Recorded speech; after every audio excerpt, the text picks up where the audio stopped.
My name is Lieutenant Faith Mason. I'm 32 years old and I'm an officer in the United States Navy. This was supposed to be the proudest moment of my life. I was standing in my dress whites at Naval Base Charleston, the South Carolina air thick with humidity. As my name was called to receive the Purple Heart, a testament to what I had endured in Yemen, I searched for my family in the third row. And I heard it. Not a cheer, but a vicious whisper from my own sister Chloe, just loud enough for the room to hear. Guess they give those out to anyone who survives now. The snickering that followed wasn't from strangers. It was from my father, my mother, and my brother. They weren't just embarrassed by my survival. They were covering for a secret. They didn't know I saw the little red light blinking on Chloe's phone. They were recording my humiliation. And if you want to know what happens when a soldier discovers the real enemy is inside her own home, let me know where you're listening from in the comments, hit that like button, and subscribe. Because I learned something that day. The worst wounds never bleed. I stood at attention, my posture a steel rod against the suffocating blanket of Charleston heat that seeped through the crisp fabric of my dress whites. The air in the base auditorium was thick with the scent of floor polish, salt water, and the collective pride of 100 military families. Around me were the men and women I served with, faces etched with discipline and quiet strength. The first stirring notes of the national anthem began to play, and every spine in the room straightened. I had dreamed of this moment for years, not the medal, not the ceremony, but the profound feeling of belonging to something greater than myself. The feeling that my life had a purpose defined by 3 words: honor, courage, commitment. Admiral Harris, a man whose presence filled any room he entered, stood at the podium. His voice was gravelly but steady as he began his speech about the ambush in Yemen, about sacrifice, about the cost of freedom. I swallowed hard, the motion catching in my dry throat. I could still feel the phantom ache in my shoulder where the shrapnel had torn through, a permanent reminder of that day. My gaze drifted, finding my family in the third row. The Masons of Mount Pleasant. From a distance, they were a perfect portrait of Southern respectability. My father, Richard, the retired shipyard owner, sat with his familiar, stoic expression, his face looking as if it were carved from the same old oak he used to build his boats.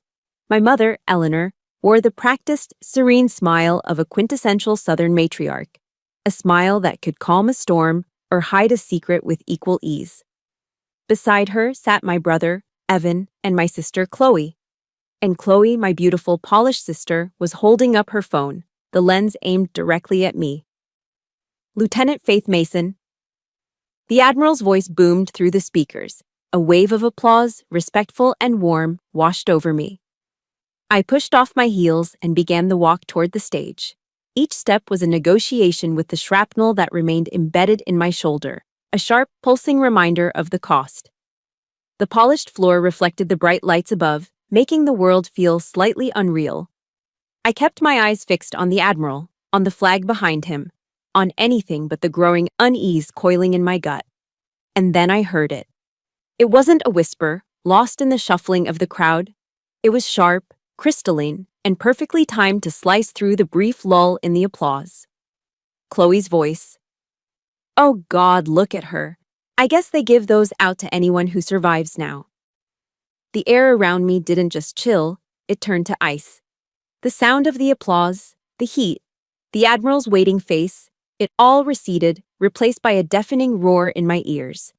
For a split second, my mind refused to process it. A joke? A poorly timed comment. But then I risked a glance. Chloe had a hand covering her mouth, but it couldn't hide the triumphant, contemptuous glint in her eyes. It was the same look she'd given me my entire life. The look that said, "You don't belong." She had always resented me for escaping the golden cage of the family shipyard, for choosing a uniform over a legacy she coveted. But I never imagined her venom could be this potent, this public. This was not just jealousy. This was a declaration of war. But what truly killed me, what shattered the last remaining piece of my naive, disciplined heart, was what happened next. It wasn't just Chloe. My brother, Evan, the golden child, let out a low, appreciative snicker. It was a small, nasty sound that slid into the silence like a knife. And my mother, Eleanor, she didn't gasp. She didn't glare at Chloe. She just offered a tight, polite little smile. It was the same smile she used when a guest spilled red wine on her antique rug. A minor, messy inconvenience to be managed, not a daughter's soul being publicly crushed. And my father, Richard Mason, he didn't laugh. He didn't even smile. He just sat there, arms crossed over his chest, his jaw set like granite. He looked at me, his gaze sweeping over my uniform, the medal I was about to receive, and his expression was one of profound, familiar disappointment. His eyes held no pride, only a cold, hard judgment that said, "Making a scene again, aren't you?" They weren't just silent. They were accomplices. In that single, horrifying moment, they stripped the honor from my uniform, the valor from my sacrifice. They turned my moment of recognition into my trial. And in their eyes, I had already been found guilty. I wasn't a hero. I was an embarrassment. A failure who had the audacity to survive. I reached the stage, my body moving on autopilot, the muscle memory of 1,000 drills taking over where my spirit had failed. Admiral Harris stepped forward, the Purple Heart gleaming in his hand. He was a man who had seen combat, who understood loss. His hands were steady, sure, as he pinned the medal to my chest. But as he did, his eyes, sharp and discerning, flickered for a fraction of a second. He glanced over my shoulder toward the third row, then his gaze snapped back to meet mine. It wasn't a look of simple congratulations. An officer's silence can mean a dozen different things, but this look was unmistakable. It was recognition. He knew. He had heard it. His eyes, for a brief, piercing moment, bypassed the ceremony, the applause, the uniform. They looked straight through to the wound that had just been inflicted upon me. His silent gaze was a message, clear as any verbal command. "I see the real injury, Lieutenant, and it isn't the one in your shoulder." Suddenly, the Purple Heart on my chest felt impossibly heavy, its weight pulling me down. It was no longer a symbol of sacrifice made for my country. It was a marker, a cold metallic testament to a betrayal so deep, so absolute, that I was only just beginning to comprehend its shape. The worst wound, I was learning, was the one that never bled. 3 days after the ceremony, I was granted a short leave. The drive home was a familiar ritual, a journey back in time I wasn't sure I wanted to take. My old pickup truck rumbled across the sweeping expanse of the Ravenel Bridge, the iconic twin diamond towers rising against a hazy blue sky. Below, the Cooper River flowed toward the Atlantic, indifferent. I left the energy of Charleston behind and crossed into the manicured quiet of Mount Pleasant, where the old money and old families resided. My family's house was on Liberty Street. The irony of that name had grown sharper with every year I'd been away. It felt less like a promise and more like a cruel joke. As I pulled into the long driveway, I saw the carved wooden sign still hanging by the entrance. The Masons. A family built on honor. The paint was peeling. I drove past the sprawling shipyard that bordered our property, its cranes silent and skeletal against the horizon. Memories, sharp and unwanted, flooded in. I remembered the smell of sawdust and varnish, the feel of rough wood under my small hands. My father had once walked me through this yard with such pride, teaching me the difference between cypress and pine, explaining the perfect curve of a hull. "The blood of the Masons flows in these boats, Faith," he used to say, his voice thick with conviction. But somewhere along the way, it felt like that blood had stopped flowing for me. It had probably stopped the day I chose the crisp, stark white of a Navy uniform over the legacy he had planned for me. The day I had chosen my own definition of honor. I parked the truck, and the memory hit me with the force of a physical blow. I was 18 again, sitting at the polished mahogany dining table. The late afternoon sun slanted through the tall windows, illuminating the steam rising from a bowl of my mother's shrimp and grits. Creamy, savory, the taste of home. I had practiced my announcement all week, the words feeling bright and full of hope on my tongue. "I got in," I said, my voice barely above a whisper. "I've been accepted to the Naval Academy." Evan, my older brother, let out a short, derisive laugh. Well, at least someone's paying for her college. Chloe just rolled her eyes, already bored. But my father didn't laugh. His fork clattered against his plate. He slammed his hand down on the table, the silverware jumping with the impact. "The Academy?" he roared, his face turning a dark, dangerous shade of red. "No child of mine wears a uniform. This shipyard is the Mason legacy. It's who we are." He pointed a trembling finger at Evan. "Evan stays. He builds the legacy. And you?" He looked at me as if I were a stranger, a traitor. "You're throwing it away to go play soldier. You're an embarrassment to this family." The words landed like punches. I looked to my mother, my silent plea hanging in the air. She just reached over and placed a placating hand on my father's arm. "Now, Richard," she murmured, before turning to me, her eyes pleading. "Faith, don't upset your father. Family comes first." And that was always her mantra. Family comes first. It echoed in my head as I walked through the front door that evening. My mother was waiting for me in the foyer, her arms open for a hug that felt more like a cage.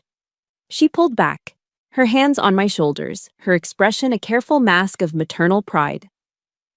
"I am so proud of that medal, sweetheart," she cooed, handing me a tall, sweating glass of sweet tea. The words were as sugary as the drink, but her eyes were cold, distant. They didn't meet mine. "Your father. Well, you know how he is. The shipyard has been struggling. It's been so stressful for him. Just try not to bring any more trouble home, all right?" The condensation from the glass chilled my hand. "Trouble?" I asked, my voice flat.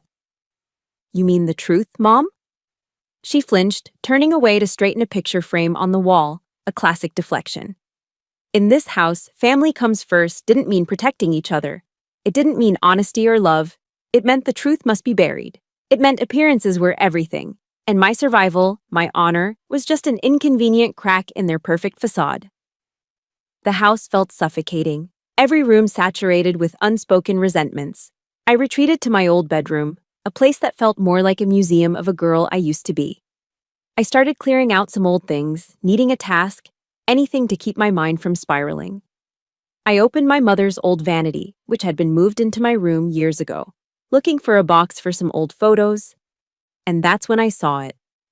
Tucked away in the back of a drawer, beneath a stack of silk scarves, was something that did not belong. A plain manila envelope. My breath caught when I saw the faint, stamped insignia in the corner, the seal of the Office of Naval Intelligence. ONI. A cold dread, colder than any fear I'd felt in combat, spread through my chest. My heart hammered against my ribs. Why would my mother, a civilian who ran charity luncheons and garden clubs, have an envelope from Naval Intelligence? My fingers trembled as I pulled it out. Inside, there was no formal report, just a single yellowed slip of memo paper with a typed line on it. Ongoing surveillance, civilian accessing classified medical data via Mason contact. Mason contact. The words blurred. I was the only Mason in the United States Navy. Were they watching my family? Or were they watching me? Who was the civilian? Who were they accessing my data for? If you've ever felt like the odd one out in your own family, like you were the one being watched instead of being supported, hit that like button. And let me know in the comments by just typing the word truth. Because right then, I knew I was on the verge of a truth I might not be ready for. Just as the thought crossed my mind, my phone vibrated violently on the nightstand. The screen lit up with a name that made the air leave my lungs in a rush. "Admiral Harris," I answered, my voice barely a whisper. "Sir?" His voice was grim, stripped of all ceremony. "Lieutenant, we need to talk. In private." Sleep was a luxury I couldn't afford that night. The Admiral's grim directive and the chilling words on that ONI memo, Mason contact, played on a relentless loop in my mind. Every shadow in my old bedroom seemed to stretch and twist into a new question, a new suspicion. Lying in bed, staring at the ceiling, was a form of torture. I was a soldier. I was trained for action, not helpless speculation. If there were answers in this house, I had to find them. Around 2 a.m., when the old house had settled into a deep, groaning silence, I slipped out of bed. I moved with a practiced stealth, my bare feet silent on the cool hardwood floors. My target was my father's office, his sanctuary. The one room in the house that was more his than anyone else's. The door was unlocked. I eased it open, the hinges letting out a barely audible sigh. The room was dark, but the familiar scent hit me immediately. A complex mix of metal shavings, pine wood, and the faint, sweet tang of bourbon. It was the smell of my father's power, his authority. And tonight, I was violating his inner sanctum. I didn't turn on a light, using the flashlight on my phone to cut a narrow beam through the darkness. The beam swept across leather-bound books, framed blueprints of award-winning ship designs, and a photo of him and Evan shaking a senator's hand. I wasn't in that picture. I started with the filing cabinets, shipyard invoices, tax records, supply chain logistics. A decade of a dying business laid out in manila folders. Nothing. I moved to his massive oak desk. I sifted through papers, account statements, letters. It was all meticulously organized, perfectly normal. But the knot of dread in my stomach told me the truth wasn't in the open. Then I saw it. The bottom right drawer. It was stuck, jammed tight. It wasn't locked in a conventional way. It felt more like it was wedged shut on purpose. I pulled my Navy-issue folding knife from my pocket, a tool I'd used for everything from cutting rope to opening MREs. The irony was bitter. I was using a symbol of my service to pry into the secrets of the man who despised it. I worked the tip of the blade into the seam, applying steady pressure. With a sharp crack of splintering wood, the drawer gave way. My heart pounded against my ribs. Inside, there was no ledger, no incriminating document. There was just a single, crisp bank slip, stapled neatly to a business card. My flashlight beam trembled as I focused on the card. The text was simple, embossed in a stark, professional font, Maritime Research Group, MRG. The name meant nothing to me. But the bank slip beneath it meant everything. It was a deposit confirmation. Under the line item for services rendered, it read, Payment received, $7,500. And at the bottom, a signature that I had seen on every report card, every permission slip, every check of my life. R. Mason. My father's unmistakable, arrogant scrawl. $7,500. To a man like my father, it wasn't a fortune. But it was too much for a simple consulting fee from a company I'd never even heard him mention. A bitter taste, acidic and foul, rose in my throat. He was a man who had lectured me my entire life about how honor was priceless, how a Mason's name was worth more than gold. But apparently, his had a price tag. Exactly $7,500. My hands shook as I took a series of sharp, clear photos of the card and the slip with my phone. I had my first piece of evidence, and it felt like a shard of glass in my gut. Back in my room, the silence was more oppressive than ever. I couldn't call the Admiral, not yet. This was too personal, too raw. I needed more than a suspicion. I needed to know who MRG was. There was only one person I could trust with this. I scrolled through my contacts and pressed the call button next to the name, Ethan Cole. He was my former squad mate, a cybersecurity genius who'd left the Navy to start his own lucrative private firm. He picked up on the third ring. You know, it's almost midnight in Charleston, he said, his voice warm and laced with amusement. You miss me that much, Mason? The casual humor felt like it was from another lifetime. Ethan, I need a favor, I said, my voice tight. I need you to look up a name for me. Shoot, he said. Maritime Research Group. The silence on the other end of the line was immediate and absolute. The warmth in his voice vanished, replaced by a cold, hard edge. Faith, where are you right now? He asked, his tone all business. I told him the truth, that I was at my parents' house, that I'd found something in my father's desk. Another long pause. Faith. I can't, he said finally, his voice low. I have a family now, a wife, a kid. My security clearance is my entire livelihood. If I run that name through my systems, if Mason Contact is what I think it is, This is way beyond a simple data leak. This is treason. I can't get involved. His words were a punch to the gut. The isolation I felt was crushing. Ethan, I pleaded, my voice cracking. Sergeant Davis died in my arms. I held him while he bled out on that sand. You owe him. You owe all of us. Just run it through public channels. Nothing that will flag you. Please. I heard him sigh, a heavy, defeated sound. Give me 30 minutes. The next half hour was the longest of my life. I paced my room like a caged animal, the pieces of a horrifying puzzle starting to click into place in my mind. Then my phone buzzed with a text message, a single line from Ethan. It wasn't a sentence, it was a sledgehammer. Faith MRG is a shell corp. They're under federal investigation, linked to the convoy leak in Yemen. My hands started to shake uncontrollably. I fumbled with the phone, typing back. What do you mean? A second text came through immediately. It was a link to a heavily encrypted intelligence blog post. The headline alone made me sick. MRG suspected of selling medical convoy routes to foreign contractors. The phone slipped from my nerveless fingers and clattered to the floor. The medical convoy, my convoy. The route we were on that day. The ambush that had killed Davis and Chen and nearly killed me. It wasn't random. It wasn't bad luck. They sold the information. My family, my father, had taken money to sell the route that led me and my team into a kill box. He'd nearly gotten me killed. For $7,500. For 2 days after discovering the bank slip, I existed in a state of cold, quiet rage. The knowledge of my father's betrayal was a living thing inside me, coiling in my stomach. I barely spoke, moving through the house like a ghost, observing them. I watched my father on the phone, his voice a low murmur. I saw my mother flitting around the house, compulsively cleaning, her anxiety a palpable hum in the air. They were watching me too. I could feel their eyes on my back, could sense their hushed conversations stopping the moment I entered a room. We were soldiers in a silent, cold war, and I was waiting for them to make the next move. It came on the third day, via a text message from Chloe. Her avatar was a professionally shot photo of her smiling, perfect white teeth, perfect blonde hair.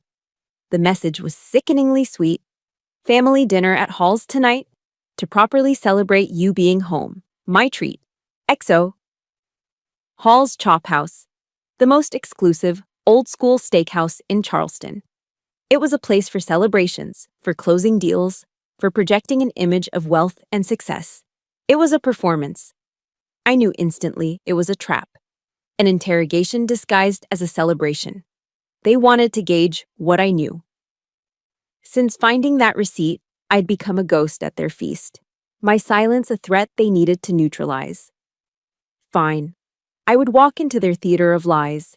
I needed to see their faces, to look into the eyes of the people who had sold me for the price of a used car. I typed back a simple reply. Sounds great. See you at 7. When I arrived, the performance was already in full swing. The hostess greeted my family by name. The low, intimate lighting of halls glowed off the dark wood paneling and crisp white tablecloths. A jazz trio played softly in the corner, the smooth notes of a saxophone weaving through the low hum of conversation and the clinking of wine glasses. The air smelled of money, seared steak, and expensive perfume. My family was seated at a prime table in the center of the dining room, a perfect tableau of the happy, prosperous Masons.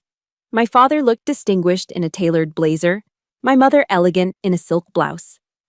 Chloe and Evan were laughing at something on Evan's phone. It was a flawless production, a perfect family harmony, and every note of it was a lie. I slid into the empty chair, and the pleasantries began. My mother fussed over me, asking if I was warm enough. Chloe complimented my blouse. It was all so practiced, so utterly devoid of genuine feeling, it made my skin crawl. The small talk lasted until the waiter had taken our drink orders. Then, my father leaned forward, resting his elbows on the table, a predatory glint in his eyes. So, Lieutenant, he began, the title dripping with a sarcasm so thick I could taste it. Enjoying your newfound fame? Does that little medal of yours get you a discount on a meal like this? Before I could even form a reply, Evan chimed in, a greasy smirk on his face. Hey, if you're not using it for anything, can I borrow that thing sometime? Might look good hanging up in the shipyard office. Could help land a few new contracts, you know. They spoke of it as if it were a cheap trinket, a prop, not a symbol of my blood spilled on foreign soil, not a testament to the friends I had lost. My mother just offered a weak, fluttering laugh. Oh, you boys, she chided gently, as if they were teasing me about a new haircut. She was the peacekeeper, the one whose job it was to smooth over the cracks, to pretend the cruelty wasn't happening. My stomach churned with a nauseating mix of rage and disgust. And then, just as I was about to say something, anything, to shatter this grotesque charade, Chloe pulled out her phone and propped it up against the water glass. The little red light was on. She was live streaming. Smile, everyone, she chirped, her voice instantly shifting into her bubbly, social media influencer persona. Hey guys, just having a wonderful family dinner here at Hall's, and I'm with my absolute favorite person, my little sister and honest-to-God American hero, Faith. She panned the camera to me, her smile a blinding, predatory thing. We are all just so incredibly proud of her service to our country. It means everything to us. I watched, frozen, as her manicured thumbs flew across the screen, typing out the captions. I could see the hashtags appearing in the comment feed. Proud military family. Honor. Military strong. Support our troops. The hypocrisy was so profound, so audacious, it almost took my breath away. It was a physical sensation, like acid rising in my throat. She was a vulture, picking over the bones of my sacrifice for scraps of public validation. She was using my pain, my trauma, my service, as a currency to buy likes and followers. The same woman who had mocked my survival in a room full of soldiers was now branding herself as the proudest sister in America. I wanted to scream. I wanted to grab that phone and smash it against the wall. I wanted to flip the table and expose them for the frauds they were. But I didn't. Years of naval discipline, of learning to control my emotions under fire, took over. I held my expression in a mask of cold neutrality. I was an officer. I would not lose my composure, not here, not on her terms. Just then, I felt a vibration in my pocket. My own phone. I discreetly pulled it out under the table. It was a text from a number I recognized instantly. Admiral Harris. My blood ran cold. The message was short, direct, and urgent. We found more. Financials. Meet me after dinner. Do not let them know. A jolt of adrenaline shot through me, clearing the red haze of my anger. This wasn't just a family drama anymore. This was real. I looked up from my phone. Chloe was still cooing at her followers, oblivious. My father was flagging down the waiter for another glass of bourbon. Evan was scrolling through his own phone. They had no idea. The game had just changed. I carefully placed my napkin on the table and stood up, my movements calm and deliberate. Excuse me, I said, my voice even. I need to use the restroom. All eyes turned to me. My mother's held a flicker of concern, Chloe's a flash of annoyance at having her live stream interrupted. But it was my father's gaze that held me. It was sharp, suspicious, analytical. He was watching my every move, trying to read me. He knew something was wrong. I turned and walked away from the table, feeling the weight of his stare on my back. The performance was over. The real battle was about to begin. I didn't go to the restroom. I walked straight past it, through the crowded restaurant, and out the heavy front doors into the humid Charleston night. The valet barely had time to bring my truck around before I was in it, turning the key, my heart hammering a frantic rhythm against my ribs. I drove with a focus I usually reserved for combat situations, my mind a blank slate of adrenaline and purpose. The meeting point was a deserted parking lot overlooking the harbor, a place where the lights of the Ravenel Bridge reflected like scattered diamonds on the dark water. Admiral Harris was already there, waiting in his unmarked sedan. I got out of my truck and slid into his passenger seat.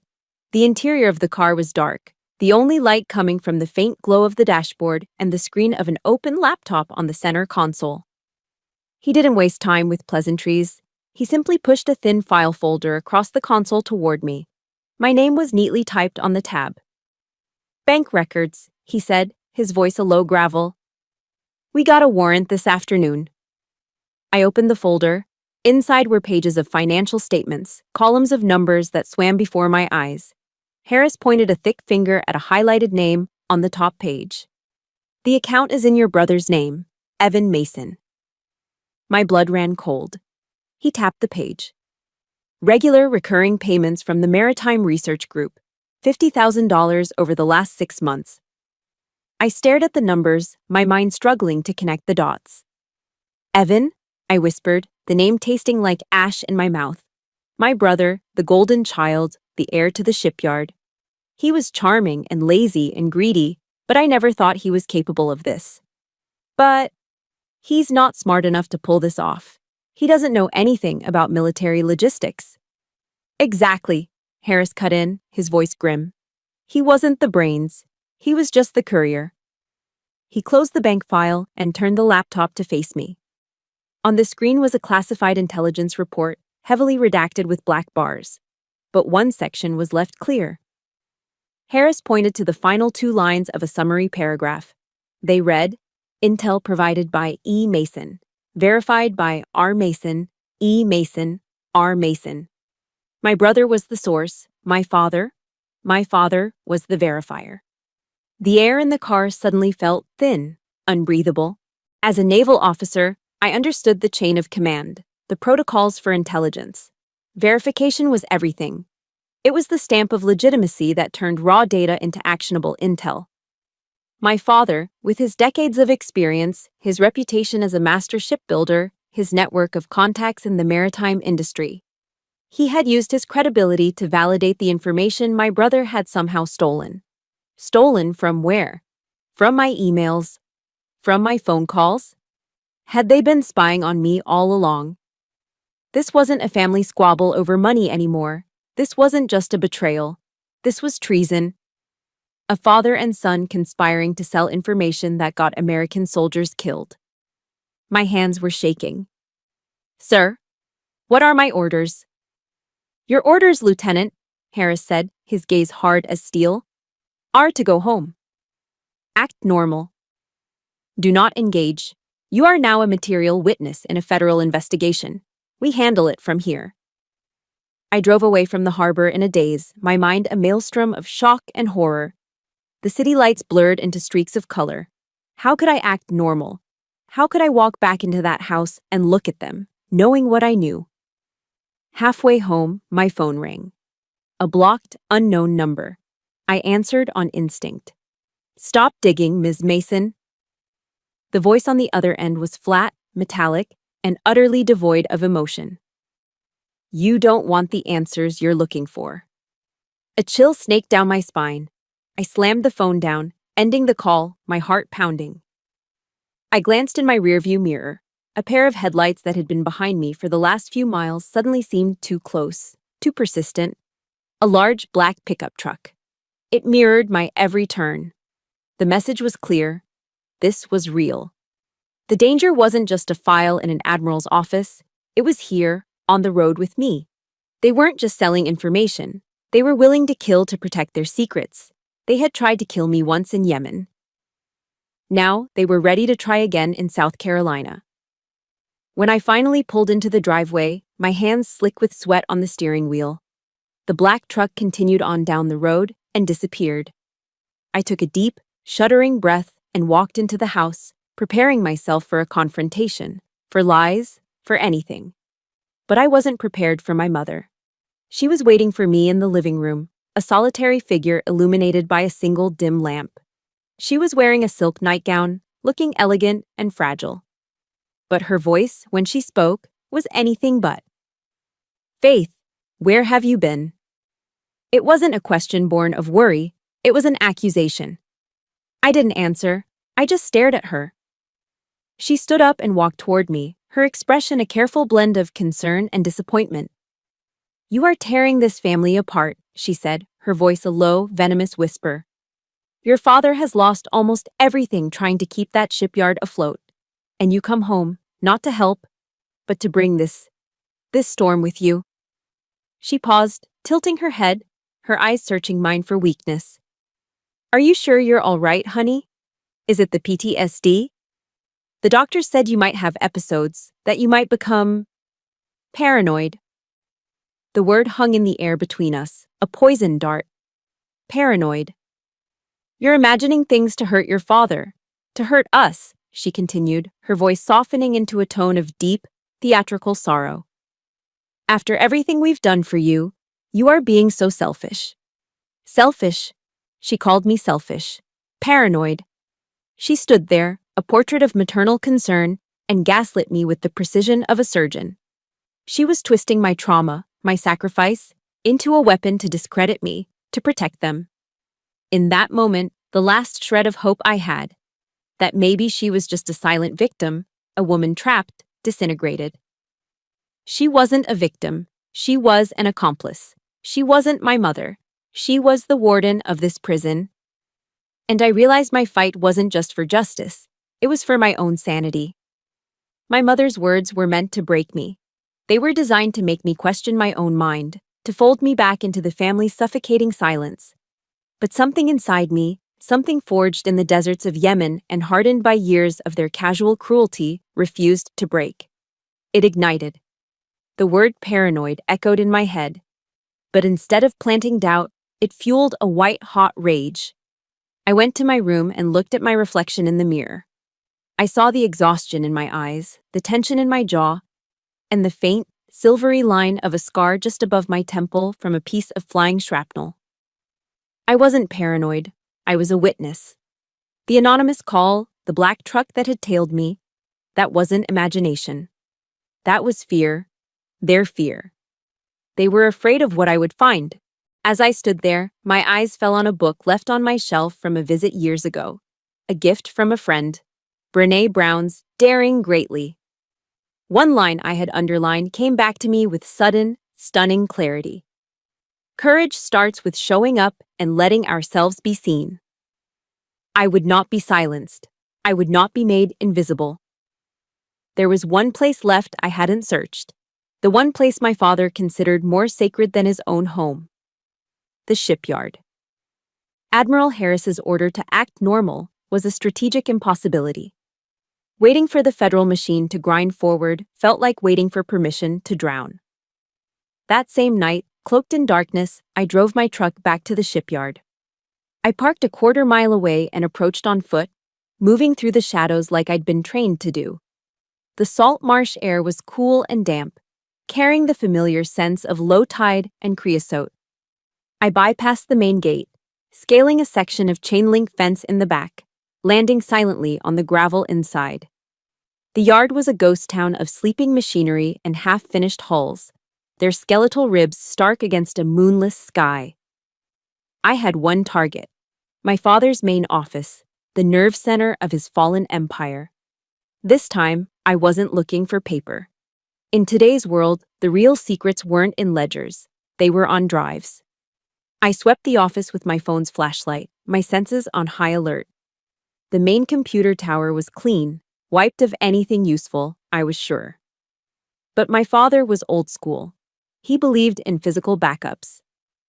My eyes scanned the room, settling on a heavy, old-fashioned steel safe tucked away under his massive desk, coated in a fine layer of sawdust. It wasn't a high-tech model, just a simple combination lock he'd probably had for 30 years. I knew the combination. It was my mother's birthday. The painful irony was not lost on me. With a heavy clunk, the door swung open. Inside, amongst dusty metals from the Chamber of Commerce and a bottle of expensive scotch, was a small black external hard drive. A simple white label was stuck to the top, with 3 letters and 4 numbers written in my father's sharp handwriting, MRG Reports, 2022. My heart felt like it was going to beat its way out of my chest. This was it. I didn't dare plug it into his computer. I took it, along with a company laptop from a side office, and retreated to the cavernous, echoing silence of a fabrication shed. I sat on an overturned bucket, the laptop balanced on my knees, and plugged in the drive. The screen flickered to life. A single folder appeared. I clicked it open. It was a flood. Hundreds of emails, spreadsheets, and encrypted communications. I saw the threads immediately. Correspondence between an anonymous email address I knew had to be Evan, the tone was too arrogant, the grammar too sloppy, and someone identified only as MRG Consultant. They were discussing shipping lanes, cargo manifests, security patrol schedules. It was all there. A detailed chronicle of their treason. My finger scrolled relentlessly down the list of emails, schedules, invoices, status updates, and then I saw a subject line that made the blood freeze in my veins. It was an email from Evan to my father. It read, "Keep this from Faith. Schedule updated." I clicked it open. My eyes scanned the contents. A revised timeline for a series of medical convoys moving through a volatile province in Yemen. The date on the email was 3 days before the ambush. They knew my exact schedule. This wasn't a case of them selling random information that I just happened to get caught up in. They had sold the specific, detailed route of my convoy, knowing full well I would be on it. They had actively and deliberately hidden it from me. They had offered me up as collateral damage, a pawn to be sacrificed. My vision blurred. A wave of nausea washed over me. I forced myself to keep digging, my actions now purely mechanical. There was one more file in the folder, a password-protected PDF. The password hint was Legacy. I typed in Ivan and the file opened. The title at the top of the page read, Yemen Convoy. After Action Report. It was an internal assessment from MRG, detailing the outcome of the attack. It listed the assets destroyed, 2 armored vehicles, 1 transport truck, medical supplies, and then the casualty list. My breath hitched in my throat. I saw the name of Sergeant Davis. I saw Corporal Chen's name right below it. And then, at the bottom of the page, under the heading, Confirmed Casualties, and a subsection titled Wounded in Action, was my own name, Lieutenant Faith Mason. And beneath it all, at the very bottom of the report, was a digital signature authenticating the document. A final stamp of approval. R. Mason. He had signed off on it. He had seen my name on a casualty list, a list his actions had created, and he had electronically signed his name to it. He had rubber-stamped the murder of my men and the near death of his own daughter. A sound escaped my throat, a raw, ragged sob that was swallowed by the immense, empty space of the shed. If you have ever uncovered a truth so devastating it brought you to your knees, please support this story by hitting that like button. And in the comments, just type the word courage. If you believe that finding the truth, no matter how painful, is the ultimate act of courage. My training kicked in, a lifeline in the overwhelming sea of grief and betrayal. I copied the entire drive onto the laptop. I connected to the shipyard's Wi-Fi. And with trembling fingers, I sent the entire unredacted cache of data to Admiral Harris's secure email address. My phone rang less than a minute later. It was him. "Lieutenant, what is this? Where did you get this?" "The shipyard, sir. It was in my father's safe." There was a moment of stunned silence on the other end. "Faith, this is a matter of national security now. You went against a direct order. Your new order is to stand down, say nothing, do nothing. Is that understood?" I looked at the casualty report still glowing on the laptop screen. I saw Sergeant Davis's face. I heard his last words, and I knew I could not be silent any longer. My voice when I spoke was broken but clear. "With all due respect, Admiral," I said, the tears finally falling, hot and fast, down my face. "Silence is what got my men killed." The morning after I sent that hard drive to Admiral Harris, all hell broke loose. I woke up in the temporary housing the Navy had quietly arranged for me to the sound of my phone buzzing incessantly. A local news alert was the first thing I saw. The headline felt like a detonation. Prominent Mount Pleasant shipyard family in federal probe for military intel leak. Beneath it was a picture of my family's pristine home, now marred by the sight of 2 dark blue FBI sedans parked in the driveway. It was everywhere. On every local Charleston news station, on every morning show. The Masons, the pinnacle of Southern honor, were now the subjects of a federal treason investigation. My phone rang, and it was my mother. I almost didn't answer, but some morbid curiosity made me accept the call. I was met with a storm of hysterical sobs. "You've ruined us, Faith," she wailed, her voice thick with panic and accusation. "How could you do this to your own family? To your father?" A cold, hard fury I hadn't known I possessed rose up from my core. "Family!" I shouted into the phone, my voice shaking with rage. "You want to talk about family? You stood by while he signed my death warrant. You are not my family." I ended the call, my hand trembling, the sound of her sobs still echoing in my ear. But that was just the opening salvo. The main attack was yet to come. An hour later, Chloe launched her weapon. It appeared on her Instagram, her Facebook, and was quickly picked up by local blogs. It was a masterfully produced video, shot in what looked like her perfectly decorated living room. She was wearing a soft cream-colored sweater, her makeup was flawless, and her eyes were glistening with well-rehearsed tears. The title was a stroke of manipulative genius. My Sister, the Hero. PTSD and the Military Cover-Up. "My sister, Faith, is a hero," she began, her voice trembling artfully. "She served our country with bravery, and she was wounded. She was hurt, and she hasn't been the same since." She paused, dabbing at a tear that never fell. "She's been suffering from severe PTSD. She's unstable. And I believe she is being manipulated by certain people in the military to create this horrible story about our family." The video then cut to clips from the award ceremony. She had edited the footage to make me look disoriented and confused. She used a shot of me flinching when the applause got loud, framing it as a symptom of my instability. She implied that this entire treason investigation was a delusion, a paranoid fantasy I'd concocted to hurt the family that only ever wanted to help me. She twisted my trauma into a weapon and my service into a sign of insanity. In the space of 3 minutes, Chloe had transformed me from a victim and a whistleblower into a dangerous, mentally ill villain. She had assassinated my character with brutal efficiency. The video went viral in our community. The narrative was just too compelling. The tragic story of a wounded veteran lashing out at her loving, supportive family. The comments were a tidal wave of sympathy for them. The hashtag started trending in the Low Country. Save Faith from herself. It was brilliant, it was vicious, and it was working.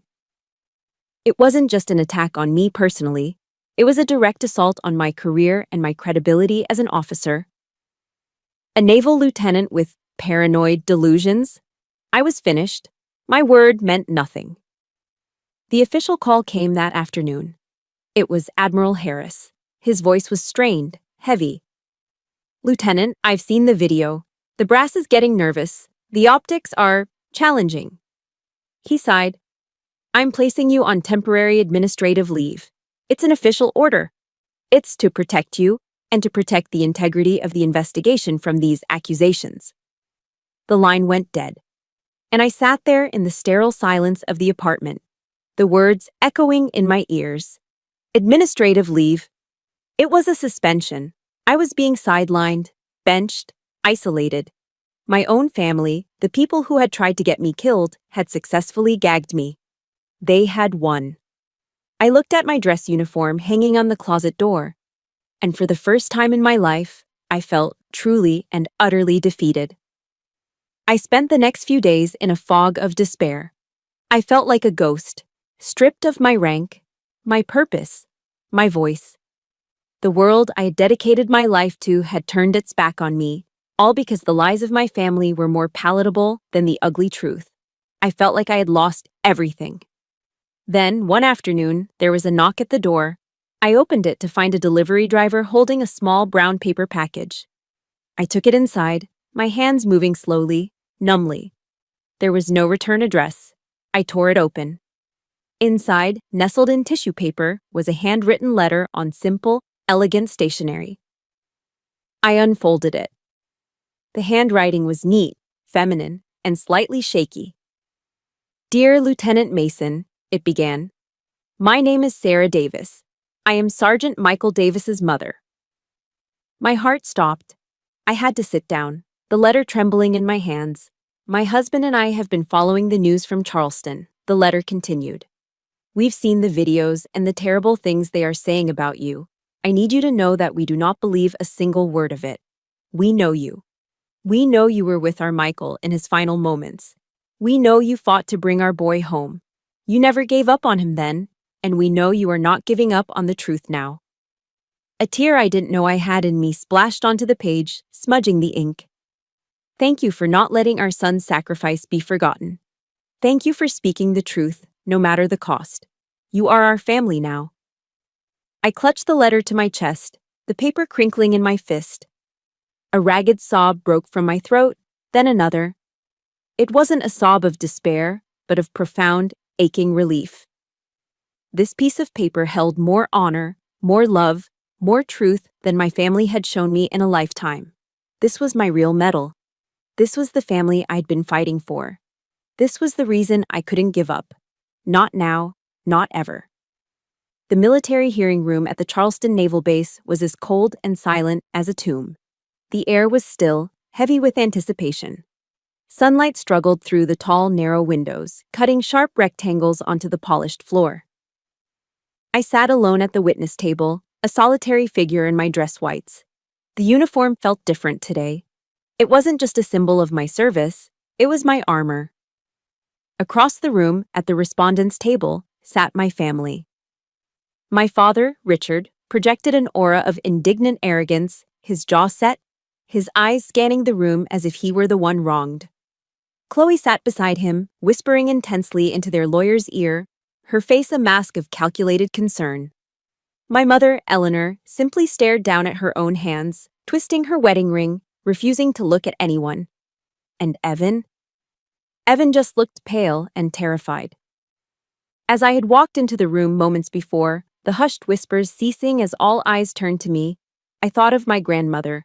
She was the only kind soul in that family, gone for over a decade now. A line she used to quote to me from her worn Bible echoed in my mind. Then you will know the truth, and the truth will set you free. I held on to those words like a lifeline. Today I was here for my freedom. After hours of procedural motions and dry testimony from federal agents, my father was called to the stand. He walked with a confident stride, a man utterly convinced of his own righteousness. He swore his oath and then began his performance. He was masterful. His voice was steady, tinged with the sorrow of a loving father forced to endure a nightmare. This is all a terrible, tragic misunderstanding, he began, his eyes sweeping across the panel of senior officers presiding over the hearing. My daughter is a hero. We are all so proud of her. He paused, his voice catching. But she was wounded, terribly. She suffers from a severe case of post-traumatic stress disorder. She's not, well, and we believe she has been unduly influenced, perhaps even manipulated by the Navy, into constructing this fantasy to lash out against her family. He had the audacity to use Chloe's exact smear campaign, to speak those poisonous lies under oath in a federal hearing. Then he turned and looked directly at me. His eyes weren't pleading, they weren't asking for forgiveness, they were commanding me. Faith, tell them, end this now. Even here, even now, after everything, he still believed he had control over me. He still saw me as a disobedient child, not a witness to his treason. I met his gaze and held it, my expression as unyielding as the granite of his own shipyard. I would not break. When my father's testimony concluded, the lead prosecutor turned to Admiral Harris. Admiral, does the Navy have any rebuttal to Mr. Mason's claims regarding Lieutenant Mason's mental state? Admiral Harris stood, his presence commanding the room's full attention. We do not have a rebuttal, he said, his voice calm and clear. We have evidence. The lights in the room dimmed, and a large screen behind the panel flickered to life. The first documents appeared, the emails from the hard drive. Evan's careless words, his father's cold instructions. Then came the bank records. The $7,500 deposit slip, followed by the statements showing $50,000 flowing into Evan's account. A low murmur rippled through the gallery. Chloe shot a venomous glare at me. My father's composure began to crack, a faint sheen of sweat appearing on his brow. And finally, the Admiral continued, his voice dropping, we have audio. The first recording began to play. The sound quality was tinny, but the voice was unmistakable. It was the flat metallic tone from the threatening phone call. Stop digging, Ms. Mason. You don't want the answers you're looking for. Voice analysis experts from the FBI have confirmed with 99% certainty, the Admiral stated, that the speaker is Mr. Evan Mason. Evan sank in his chair, his face the color of ash. My mother let out a small, strangled gasp. And one more, the Admiral said, his eyes locking onto my father. The second recording was a phone call between Richard Mason and the man known only as the MRG consultant. My father's voice was cold, clipped, all business. There was no emotion, no hesitation, just chilling efficiency. Confirmed. The convoy is mobile at 0600, payment as arranged. The silence that followed was shattered. It was my mother.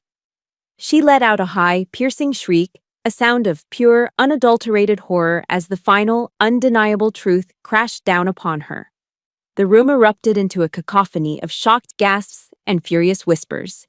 The lead officer slammed his gavel, calling for order, but the damage was done. The truth was out. In the ensuing chaos, my family's silence was more damning than any confession. Their arrogance had evaporated, replaced by the stark, ugly face of guilt. When the room had finally quieted, the presiding officer turned to me. Lieutenant Mason, do you have a final statement you wish to make? I stood up, my posture straight, my voice steady. I felt the weight of every eye in that room, but I only looked at one person. I looked straight at my father. I only have one thing to say. My voice did not waver. I didn't survive that ambush by luck. I survived in spite of you. The words landed in the silent room with the force of a physical blow. I saw the last flicker of defiance die in his eyes, replaced by the hollow look of a defeated man. I had said my piece. I sat down. The hearing concluded swiftly after that. As the officers prepared to give their final summary, Admiral Harris stood one last time and addressed my father directly, his voice ringing with the authority of a lifetime of honorable service. Mr. Mason, he said, his words a final, damning verdict. True courage isn't found on a medal. It's found in the willingness to speak the truth, especially when it means standing against your own blood. This hearing is concluded. 3 months passed. The storm of the hearing gave way to a quiet, unsettling calm. The aftershocks rolled in not with a bang, but with the cold, impartial voice of a news anchor on the television. I sat in my sterile, temporary apartment, watching the local evening news. A photo of my father and Evan, stern and unrepentant in dark suits, flashed on the screen. The anchor read the verdict with practiced solemnity. Richard and Evan Mason, sentenced to 20 years in federal prison for treason and conspiracy. Chloe Mason, 5 years for obstruction of justice and witness tampering. Eleanor Mason, 2 years probation for misprision of a felony. Justice. It was served. The words should have brought a sense of victory, of vindication. But as I sat there in the silence, there was no triumphant surge. There was only a profound and hollow emptiness. I had won. But in doing so, I had systematically dismantled the entire architecture of my life. My family was gone, imprisoned, disgraced, or estranged. My career, the very bedrock of my identity, was in limbo, floating in a sea of administrative leave and political complexities. I had won the war, but I was standing alone on the battlefield, surrounded by the wreckage of what used to be my life. I had lost everything. A few days later, there was a knock on my door. I wasn't expecting anyone. I opened it to find Admiral Harris standing there, not in his starched uniform, but in a simple polo shirt and jeans. He was holding 2 steaming cups of coffee from a local shop. The gesture was so simple, so unexpectedly kind, it caught me off guard. Just thought you could use a decent cup of coffee, he said, his smile small but genuine. Figured you were tired of the government issue stuff. I stepped aside and let him in. We sat at my small dining table, the silence comfortable between us. We didn't talk about the hearing or the sentencing. We just sat, sipping the hot, dark coffee, watching the afternoon light slant through the window. Finally, he set his cup down and looked at me, his expression serious. "Your career, Faith," he began, choosing his words carefully, "is complicated. By exposing this, you've embarrassed some very powerful people. You've revealed a vulnerability they didn't want to admit existed." He paused, and I braced myself for the bad news I knew was coming. But what he said next wasn't what I expected. "But you also reminded every one of us what our core values, honor, courage, commitment, actually look like in practice. They aren't just words we print on posters." He leaned forward slightly, his gaze unwavering. "Whatever happens next, whatever the board decides, I want you to know that I am proud to have served with you, Lieutenant." The words hit me with the force of a tidal wave. Proud. It was the one word I had spent my entire life trying to earn from my own father and had never received. Hearing it now, from this man who embodied the very honor my father had only pretended to have, was everything. A dam I didn't even know I had built inside me broke. And for the first time in months, I cried. Not tears of rage or grief, but of a quiet, overwhelming gratitude. He wasn't my admiral in that moment. He was the father I never had. The following weekend, there was another knock on the door. This time, when I opened it, I was truly shocked. Standing in the hallway was my niece, Hannah, Chloe's 16-year-old daughter. She looked small and scared, her eyes wide, but there was a stubborn set to her jaw that reminded me a little of myself at that age. "Aunt Faith?" she asked, her voice barely a whisper. She clutched a small backpack to her chest. "Hannah, what are you doing here? Does your grandmother know you're here?" She shook her head, her gaze fixed on the floor. "No. I brought you something." She reached into her backpack and pulled out a small silver USB flash drive, holding it out to me in her trembling hand. It's everything, all the raw footage, from before my mom edited it all together." I stared at the small piece of metal and plastic, stunned into silence. I took it from her. "Hannah." "Why?" That's when she finally looked up at me, and her eyes were swimming with tears. "Because she lied," Hannah said, her voice cracking with a pain that was far too old for a 16-year-old. "My mom lied. And Grandma and Grandpa, they lied too. I watched it all. I listened to them. And it was all lies." She took a shuddering breath. "I already sent a copy of this to the FBI, so they would know. So everyone would know you don't have PTSD, that you weren't making things up." She wiped furiously at her tears. "I don't want to be like them. I don't want to be a part of the lies." I looked at this girl, my niece, who had risked the wrath of what was left of her family to do the right thing. She had chosen truth over loyalty to a lie. The Mason name wasn't a curse after all. There was still hope. I pulled her into a hug, holding her tight as she sobbed against my shoulder. I felt a profound shift inside me, a sense of clarity I hadn't felt in years. The emptiness began to recede, replaced by something new. Purpose. "You're not destroying this family, Hannah," I whispered into her hair, my voice thick with emotion. "You just started rebuilding it." In that moment, holding my niece, I knew what I had to do. My war wasn't over. It had just changed. I was no longer fighting against something. Now I had something to fight for. 5 years later. I stand on the balcony of a new building, a modern structure of glass and steel built on an old foundation of concrete and betrayal. I look out over the Charleston harbor, the salty air carrying the familiar sounds of seabirds and distant ship horns. A gentle breeze rustles the flag flying proudly from the pole in the central courtyard. Not just the stars and stripes, but a second flag bearing a new crest. Below, a gleaming bronze sign reads, "The Mason Academy for Ethical Service." After Hannah's evidence completely exonerated me, the Navy offered me my career back. But something inside me had changed. My fight was no longer in the deserts of foreign lands. It was here. I took an honorable discharge. Using the compensation I received and the unexpected notoriety my story had brought, I did the one thing no one expected. When the U.S. Marshals seized all Mason assets, I waited. And at the government auction, I bought the old shipyard. I bought the very ground where my family's honor had died. And I decided to plant something new in its place. Where my father and brother had built a legacy of greed, I would build one of integrity. The place that was once the source of lies is now a non-profit institution, a place that teaches future leaders in military, government, and business that honor isn't a word you inherit. It's a choice you make every single day. A sharp, confident voice cuts through my thoughts. It looks good, Aunt Faith. I turn and smile. Standing beside me is a midshipman, her posture ramrod straight in the crisp dress uniform of the United States Naval Academy at Annapolis. It's Hannah. At 21, she is no longer the scared girl who showed up at my door. She's a woman of conviction, her eyes clear and steady. She looks out at the bustling campus below, at the young people walking between classrooms that were once noisy fabrication sheds. "You rebuilt everything," she says, a note of awe in her voice. The circle was now complete. Another Mason in uniform. But this time, it was a choice made not in defiance of a family, but in service of an ideal of absolute integrity.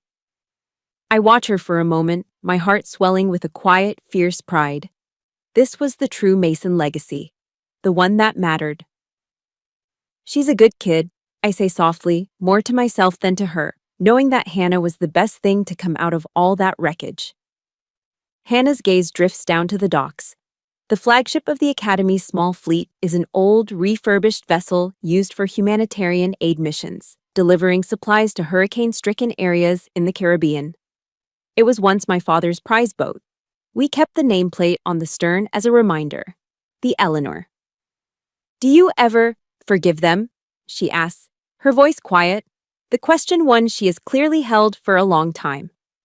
I follow her gaze, thinking of my father and brother in a federal prison in another state. Of Chloe, now out on parole, living somewhere in the Midwest under a different name. Of my mother, who I haven't spoken to since the day of the sentencing. The old, searing anger is gone. The sharp edges of betrayal have been worn smooth by time. All that remains is a kind of hollow sadness, the ghost of a wound that has long since scarred over. "Forgiveness isn't about forgetting, Hannah," I say, turning to face the sea. "And it's not about saying that what they did was okay. It wasn't. It never will be." I take a breath, the salty air filling my lungs. Forgiveness is about accepting the truth of what happened in all its ugliness, and then making a conscious choice not to let it have power over you anymore. It's about choosing your own peace. "So you finally found peace," Hannah says, a gentle smile on her face. I shake my head slowly. My eyes drift toward the wall of my office, visible through the glass balcony doors. Hanging there, in a simple, elegant frame, is my purple heart. It's not a reminder of betrayal anymore. It's a reminder of survival, a reminder of the price of truth. "No, Hannah," I say, my voice clear and certain. "I didn't find it, I built it." Because a true legacy isn't the name you're given. It's not the business you inherit or the reputation you're born into. It's what you build from the broken pieces of your life. It's the choices you make when you have every reason to give up. I, Faith Mason, was given a legacy of lies and dishonor. But I chose the truth. And from the ashes of betrayal, I had created a legacy of my own. One that was quiet and honest and unbreakable. My story, from that painful ceremony to the academy that stands here today, is now told. But I know it's just one story among many. So many of you listening have fought your own quiet battles and have had to build your own peace from the ground up. If you believe that we are the architects of our own legacy, please support this channel by hitting the like button. For my last question, I would be honored to read your answers in the comments. What is one thing you are proud of building in your life?